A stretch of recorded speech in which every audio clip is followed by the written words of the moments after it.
بسم اللہ الرحمن الرحیم۔ السلام علیکم۔ میری نئی نئی شادی ہوئی تھی۔ گھر میں سب مجھ سے نئی دلہن کے مانند سلوک کرتے اور آؤ بھگت کرتے تھے۔ میرا دل یہ دیکھ کر بہت خوش ہوتا کہ قسمت مجھ پر کتنی مہربانی کی ہے اور مجھے اتنا اچھا سسرال ملا ہے۔ مگر قسمت کو کس نے دیکھا ہے والا معاملہ ہی میرے ساتھ ہوا تھا۔ چند دن گزرنے کے بعد میں نے ایک نتیجہ اخذ کر لیا تھا کہ میرے سسرال والے بہت اچھے لوگ ہیں، جس میں شاید وقت نے مجھے غلط ثابت کر دیا۔ آج میں آپ کو اپنے معاشرے کی ایسی تلخ کہانی سنانے والی ہوں جسے سن کر آپ کے ہاتھ کپ کپ آنے لگیں گے۔ یہ کہانی کسی اور کی نہیں بلکہ میرے ہی گھر کی ہے۔ میں جب سے بیاہ کر اس گھر میں آئی تھی، میری نند مجھ سے ایک بار نہیں ملی تھی۔ اذلان میرے شوہر کئی بار باتوں میں باجی کا ذکر کر چکے تھے، مگر اب تک صرف لفظی تعارف سے ہی واقف تھی، شکل و صورت سے انجان تھی۔ میں نے سارا گھر دیکھا تھا، مجھے تو وہ کہیں نظر نہ آتی۔ مگر ایک رات مجھے نیند نہیں آ رہی تھی۔ ٹھنڈی ہوا کھانے کی غرض سے میں چھت پر آ گئی۔ اذلان ہمیشہ دیر سے آتے تھے، اس لیے سوچا کچھ دیر ٹہل لوں پھر نیچے آ جاؤں گی۔ ساس سے اجازت لی اور چھت پر آ گئی۔ ٹھنڈی ہوا سے دل کو سکون ملنے لگا، مگر اچانک میری نظر باہر مین گیٹ پر پڑی۔ وہاں ایک لڑکی کھڑی تھی، اس کے ہاتھ میں کالے رنگ کا شاپر تھا۔ میں آنکھیں چھوٹی کر کے دیکھتی رہی، مگر شکل واضح نہیں ہو رہی تھی۔ دیکھنے کی غرض سے نیچے آئی تو وہ لڑکی میرے ساس سے کسی بات پر بحث کر رہی تھی۔ اس سے پہلے میں کچھ پوچھتی، اذلان آ گئے۔ وہ یہ سب دیکھ کر اس لڑکی کو گھسیٹتے ہوئے گھر کے اسٹور روم میں لے گئے اور دروازہ بند کر دیا۔ میں یہ سب دیکھ کر شاکڈ ہو چکی تھی کہ یہ کیا ماجرا ہے۔ کسی سے بھی اس بات کا پوچھنا مناسب نہ سمجھا اور خاموش ہو گئی۔ اب روز یہی ہوتا، وہ لڑکی آتی، اس کے ہاتھ میں بڑا سا شاپر ہوتا، ساس سے لڑتی، لیکن میرا شوہر اس کو لے کر اسٹور روم میں بند ہو جاتا۔ مجھے بھی اب شک سا پڑنے لگا تھا، کیونکہ مسلسل اذلان ایک نامحرم کے ساتھ کمرے میں بند ہو کر اتنی دیر کیا کرتے تھے۔ میں اب یہ گتھی سلجھانا چاہتی تھی، اس لیے شام کو شوہر کے آنے سے پہلے ہی اسٹور روم کے صندوق میں جا کر چھپ گئی۔ پھر جیسے ہی کچھ وقت گزرا، وہ لڑکی اور اذلان کمرے میں آئے۔ مجھے اپنی بیداری پہ یقین نہیں آ رہا تھا کہ میرے شوہر نے اس لڑکی کے جسم کے ساتھ اپنا اور شوپر پہ نظر پڑتے ہی میرے ہوش اڑ گئے۔ جب اس میں میرا نام دعا ہے اور مجھے ہمیشہ دعاؤں کے ساتھ ہی پالا گیا تھا۔ دعا نام رکھتے شاید میری قسمت میں دعا مانگنا زیادہ لکھ دیا گیا تھا۔ جب سے ہوش سنبھالا تھا، والدین کو جھگڑے کرتے ہی دیکھا تھا۔ کبھی اماں ابا کو لعن طعن کرتی تو کبھی ابا اماں کو۔ یہ منظر میرے ذہن کے ہر دریچے میں چھپ چکا تھا۔ میرا دل کرتا تھا میں پھر سے بھاگ جاؤں، مگر میرے قرآن پڑھانے والی خالہ کہتی تھی بیٹیوں کی عزت نازک ہوتی ہے، اس لیے کبھی غلط قدم نہ اٹھائیں۔ مجھے اس خالہ سے بہت محبت تھی، وہ میرا بے حد خیال رکھتی۔ میں آہستہ آہستہ پڑھنے کے علاوہ بھی ان کے گھر آتی جاتی رہتی تھی۔ ان کا بڑا بیٹا اکثر مجھے دیکھتا تو مجھے اس کی نظروں سے خوف آتا، مگر خالہ کو دیکھ کر میں تسلی کر لیتی۔ خالہ کی ایک ہی بیٹی تھی جس کو میں بہت کم دیکھا تھا، وہ شاید زیادہ تر اپنے کمرے میں ہی رہتی تھی۔ خالہ مجھے سپارہ پڑھانے کے ساتھ ساتھ گھریلو امور بھی سکھاتی۔ میں ان کے گلے میں باہیں ڈال کر اکثر کہتی، خالہ آپ بہت اچھی ہیں، مگر اچھا کہنے اور ہونے میں زمین آسمان کا فرق ہوتا ہے۔ ہم ایسے ہی ہر کسی کو اچھا ہونے کا لقب دے دیتے ہیں، جبکہ وہ اس کے برعکس ہوتا ہے۔ میں شاید باغی ہو چکی تھی، اس لیے زیادہ وقت خالہ کے گھر میں گزارتی تھی۔ آگے کی کہانی سنانے سے پہلے میں آپ سے ایک درخواست کروں گی کہ میرے چینل کو سبسکرائب کر دیجیے تاکہ میرے سبسکرائبر پورے ہو سکیں۔ سپارے سے فارغ ہو کر ان کے ساتھ کام میں ہاتھ بٹاتی۔ اب میں جوان ہو رہی تھی، کچھ معاملات مجھے خود سمجھ آنا شروع ہو گئے تھے، اس لیے بچکانہ حرکتیں چھوڑ دی۔ گھر اماں ابا کا اب بھی جھگڑا رہتا، ان کو لاکھ سمجھاتی مگر وہ ٹس سے مس نہ ہوتے۔ ایک دن رات کی تاریکی میں میری اماں نے نہایت غلط قدم اٹھا لیا۔ 19 سال کی تھی جب اماں ایک رات گھر سے بھاگ گئیں اور میرے ماتھے پہ بگوڑی ماں کی بیٹی کا نشان مل گیا۔ محلے میں ہر طرف ہم لوگ پر تھو تھو کرنے لگے تھے۔ ابا بھی اب تو خاموش ہو چکے تھے، شاید ان کو اندازہ ہو گیا تھا کہ ہماری لڑائی نے مجھے کس جگہ لا کر کھڑا کر دیا ہے، مگر کبھی انہوں نے مجھ سے کوئی بات شیئر نہ کی۔ میری تعلیم میٹرک تھی، قرآن ترجمے کے ساتھ پڑھ چکی تھی، دینی معاملات کسی حد تک جانتی تھی۔ ابا جب باہر نکلتے تو لوگ انہیں حقارت کی نظروں سے دیکھتے۔ میں اماں کو یاد کر کے بہت روتی تھی۔ جیسی بھی تھی آخر کو ماں تھی، محبت نہ کرتی صحیح مگر ان کی بیٹی تو تھی، یہی آسرا کافی تھا۔ ان کے جانے کے بعد میں بالکل اکیلی ہو چکی تھی۔ اکثر دعا کرتی کہ کاش میرا کوئی بھائی ہوتا، مگر دعا نام ہونے اور دعا پوری ہونے میں بہت فرق ہوتا ہے۔ پتہ نہیں میں کس وقت میں مانگی ہوئی دعا تھی جو اب تک جی رہی تھی، کیونکہ زندگی بسر کرنا اب کٹھن ہو چکا تھا۔ اماں کا ہمیں کہیں سے بھی کوئی سراغ نہ ملا، ہر جگہ سے کھوج لگا لی، دل کہتا تھا میری ماں کسی تکلیف میں ہے، مگر دماغ ماننے سے انکاری تھا۔ وقت دن رات اڑتے جا رہے تھے، وقت نے اس زخم پہ مرہم رکھنا شروع کر دیا تھا۔ ایک دن میں ابا کے لیے چائے بنا رہی تھی کہ باہر سے ایمبولینس کی آوازیں آنے لگیں۔ ابا دیکھنے کی غرض سے جب باہر گئے تو ان کی کمر ہی ٹوٹ گئی۔ ایمبولینس میں اور کوئی نہیں بلکہ میری ماں کی لاش آئی تھی۔ میں دیکھتے ہی چیخ چیخ کر رونا شروع ہو گئی۔ آج مجھے لگا میرا سب کچھ لٹ گیا ہے، اماں مر چکی تھیں۔ یہ حقیقت بہت مشکل سے ہضم کی، مگر دل اب بھی خون کے آنسو روتا تھا۔ ابا نے کچھ دوستوں کے ذریعے پتہ کروایا تو پتہ چلا کہ اماں گھر سے بھاگی نہیں تھی بلکہ اپنے میکے گئی تھی۔ راستے میں ان کے ساتھ نہ جانے کیا ہوا کہ وہ ہسپتال پہنچ گئیں اور پھر گھر کی دہلیز پہ خود چل کر نہیں آئیں بلکہ 4 کندھوں پہ ہی آئی تھیں۔ ابا بالکل چپ ہو گئے تھے، میرے پاس بیٹھتے تو مجھے گلے لگاتے، کہتے دعا مجھے معاف کر دینا، میری کوتاہیوں نے میرا گھر برباد کر دیا۔ میں سنتے ہی آنسو بہانا شروع کر دیتی۔ میری عمر اس وقت تقریباً 21 سال ہو چکی تھی۔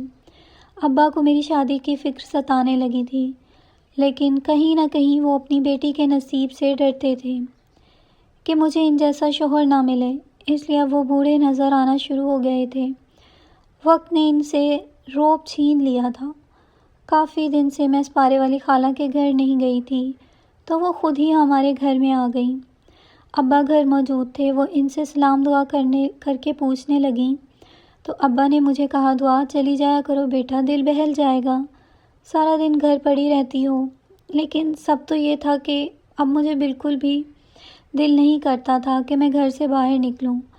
مجھے گھر کے در و دیوار سے ماں کی خوشبو آتی تھی۔ خالہ نے باتوں ہی باتوں میں میرے رشتے کے متعلق بات چھیڑ دی کہ دعا بڑی ہو گئی ہے، پھر کب کر رہے ہو اس کی شادی فضل بھائی؟ ابا سن کے خاموش ہو گئے اور بات کو بدل دیا۔ اب یہ تقریباً ہر تیسرے دن بعد ہونے لگا تھا۔ خالہ ہمارے گھر آتی اور میری شادی کا ذکر چھیڑ دیتی۔ میری ماں سے بھی ان کی سلام دعا تھی، پہلے بھی ہمارے گھر آتی تھیں، لیکن اب تو زیادہ آنا شروع ہو گئی۔ خالہ کا صرف ایک بیٹا اور بیٹی تھی، شوہر ان کے کئی سال پہلے گزر گئے تھے۔ ایک دن چائے پیتے ہوئے خالہ نے میرا ہاتھ اپنے بیٹے اذلان کے لیے مانگ لیا۔ ابا سن کر پہلے تو چپ رہے، پھر خالہ نے بات کا سلسلہ جوڑنا شروع کیا کہ دعا گھر میں راج کرے گی، میری ہے ہی کتنے بیٹے، فضل بھائی میں چاہتی ہوں کوئی ایسی لڑکی کو بہو بناؤں جو دیکھی بھالی ہو، اور دعا تو میرے گھر میں ہی پلی بڑھی ہے۔ ابا سے انہوں نے 1-2 بار ڈھکے چھپے لفظوں میں بات کی اور پھر کھلے عام اذلان کے لیے ہاتھ مانگ لیا۔ ابا نے کچھ وقت سوچنے کے لیے مانگا اور پھر وہی ہوا جو یقیناً ہر باپ کرتا۔ ابا نے اس رشتے کی حامی بھر لی۔ خالہ نے چٹ منگنی پٹ بیاہ والا کام کیا۔ اسی ہفتے میری منگنی کی انگوٹھی پہنا گئی۔ ابا نے کچھ جمع پونجی اکٹھی کی ہوئی تھی، اس سے میرے جہیز کا سامان خریدا۔ اماں نے کچھ زیورات میرے اس وقت کے لیے سنبھال کر رکھے تھے، وہ ابا نے مجھے دے دیے۔ اس وقت اماں مجھے ٹوٹ کر یاد آئی تھیں۔ آج اماں ہوتی تو میری شادی پر کتنا خوش ہوتی کہ دعا اب اپنے گھر کی ہونے جا رہی ہے۔ ابا نے میری ہر خواہش پوری کی، مجھ سے آخری بار انہوں نے ہاتھ جوڑ کر معافی مانگی کہ بیٹا مجھے معاف کر دو، میں نہ ہی اچھا باپ بن سکا اور نہ ہی اچھا شوہر بن سکا۔ میرے نکاح کا وقت بھی آ گیا اور پھر میں ہمیشہ کے لیے اذلان کی ہو گئی۔ باپ کے کھانے میں اب شوہر کا نام لکھ دیا گیا۔ مجھے لگتا ہے بیٹیوں کو کبھی باپ کا نام حذف نہیں کرنا چاہیے۔ شوہر کا کیا ہے، جب مرضی طلاق دے دے، پھر اس کھانے میں باپ کا نام لکھنے کے بجائے پہلے ہی نہ ہٹایا جائے۔ اذلان کے کپڑے کی دکان تھی، گھر کا گزر بسر تقریباً اچھا تھا۔ ضرورت کی سب چیزیں گھر میں موجود تھیں۔ حالانکہ لاکھ منع کرنے کے باوجود بھی ابا نے مجھے سارا جہیز دیا تھا۔ میرے ابو گھر میں اکیلے ہوتے تھے۔ میں خالہ سے پہلے ہی بات کر چکی تھی کہ میں روزانہ گھر چکر لگایا کروں گی۔ گھر پہلے ہی 2 گھر چھوڑ کر تھا۔ خالہ نے کوئی بھی مسئلہ نہ کیا اور مجھے خوشی سے اجازت دی۔ میں جب سے اس گھر میں آئی تھی اپنی نند کو نہیں دیکھا تھا۔ آخری بار میں نے چند سال پہلے ان کو دیکھا تھا۔ وہ اذلان سے چھوٹی تھی مگر مجھ سے بڑی تھیں۔ میں اپنی ساس سے ان کا پوچھتی تو وہ بات ٹال مٹول کر دیتی کہ ادھر ہی ہوگی وغیرہ وغیرہ۔ اذلان سے پوچھتی تو وہ بھی نہ بتاتے۔ تھک آ کر میں چپ ہو گئی کہ شاید ان کی شادی ہو گئی اور وہ ادھر نہ آتی ہوں۔ اذلان گھر دیر سے آتے تھے، گرمیوں کے دن تھے، نیچے کافی حبس تھا تو اپنی ساس سے پوچھ کر میں ہوا کھانے چھت پر آ گئی۔ چکر لگاتے میری نظر مین گیٹ پر پڑی تو وہاں ایک لڑکی کھڑی تھی جس کے ہاتھ میں لال رنگ کا شاپر تھا اور بڑی سی چادر میں اس نے خود کو چھپایا تھا۔ وہ شاید کسی بات پر خالہ سے لڑ رہی تھی۔ میں نے دیکھنے کی کوشش کی مگر مجھ سے نہ دیکھا گیا۔ سوچا نیچے جا کر دیکھتی ہوں تو اتنی دیر میں اذلان آ گئے۔ وہ اس کو دیکھ کر آپے سے باہر ہو گئے اور لڑکی کو گھسیٹتے ہوئے اسٹور روم میں لے گئے جو گھر کے پچھلے حصے میں بنا تھا۔ جا کر انہوں نے دروازہ بند کر دیا۔ یہ دیکھ کر میرا دل زور زور سے دھڑکنے لگا کہ کیا ماجرا ہے۔ میرے شوہر نے جوان لڑکی کو کیوں اس طرح کمرے میں جا کر بند کر دیا؟ خالہ کے تیور بھی بہت سخت تھے۔ میں نے چپ رہنے میں ہی عافیت سمجھی اور بس دیکھتی رہی۔ اب تقریباً ہر دوسرے دن بعد یہ ہوتا تھا۔ وہ لڑکی آتی، خالہ اس سے لڑتی اور میرا شوہر اسے کمرے میں لے جا کر بند کر دیتا اور گھنٹوں خود بھی وہیں رہتا۔ یہ دیکھ کر میرا دل ٹوٹ سا گیا تھا۔ مجھے اپنی قسمت پر رونا آیا۔ کچھ دن ابا کے گھر آ گئی لیکن وہاں بھی سکون نہ ملا تو گھر لوٹ آئی۔ اب روز روز کی اس حرکت سے میں تنگ آ چکی تھی۔ اس راز کو جاننے کے لیے میں نے ساس سے چھپ کر اسٹور کی دوسری چابی بنوائی اور شوہر کے آنے سے پہلے ہی وہاں جا کر رکھے صندوق میں چھپ گئی۔ ابھی کچھ دیر ہی گزری تھی کہ اذلان اس لڑکی کو لے کر اسٹور میں آ گیا۔ انہیں اس حالت میں دیکھ کر میرے پیروں تلے زمین نکل گئی۔ مجھے بتاتے ہوئے بھی شرم محسوس ہوتی ہے کہ وہ لڑکی کوئی اور نہیں بلکہ میری اپنی نند تھی۔ اذلان نے اس کے ہاتھ پاؤں باندھ دیے اور کتنی دیر اس کو دیکھتے رہے، پھر دروازہ کھول کر چلے گئے۔ میں صندوق سے باہر نکلی اور اس کے پاس گئی۔ اس کے منہ سے دوپٹہ ہٹایا تو میں ڈر گئی کیونکہ اس کے چہرے پر جگہ جگہ زخم تھے۔ میری نظر اس شاپر پر پڑی تو اس کو دیکھ کر میرے ہاتھ کپ کپانے لگے کیونکہ اس میں کسی بچے کے کپڑے تھے۔ میں نے چابی سے دروازہ کھولا، ساس اور شوہر سے چھپ کر نند کو اپنے ابا کے گھر لے آئی اور انہیں ساری بات سے آگاہ کیا اور خاص تاکید کی کہ خیال رکھیں۔ گھر میں شوہر اور ساس کی ہوائیاں اڑی ہوئی تھیں لیکن انہوں نے کوئی بھی بات نہیں کی۔ میں وقتاً فوقتاً گھر چکر لگا رہی تھی، نند کا علاج کروا رہی تھی۔ نند اب بہتر ہو گئی تھی۔ میں نے ارادہ کر لیا تھا کہ مجھے کیا کرنا ہے۔ نند جب دماغی طور پر بہتر ہوئی تو اس نے مجھے کہانی بتائی کہ اس کی یہ حالت کیسے ہوئی ہے۔ ان سب کا ذمہ دار خالہ اور میرا شوہر تھا۔ مجھے بالکل یقین نہیں ہو رہا تھا۔ نند بتانے لگی کہ میں کسی سے محبت کرتی تھی لیکن امی اور بھائی نے میری بات مانی نہیں اور بہت مخالفت کی۔ ان دنوں میں نے علی کے ساتھ نکاح کر لیا اور حاملہ ہو گئی۔ جب یہ بات بھائی کو پتہ چلی تو انہوں نے علی کو مروا دیا، دعا اور مجھے گھر اسٹور روم میں بند کر دیا۔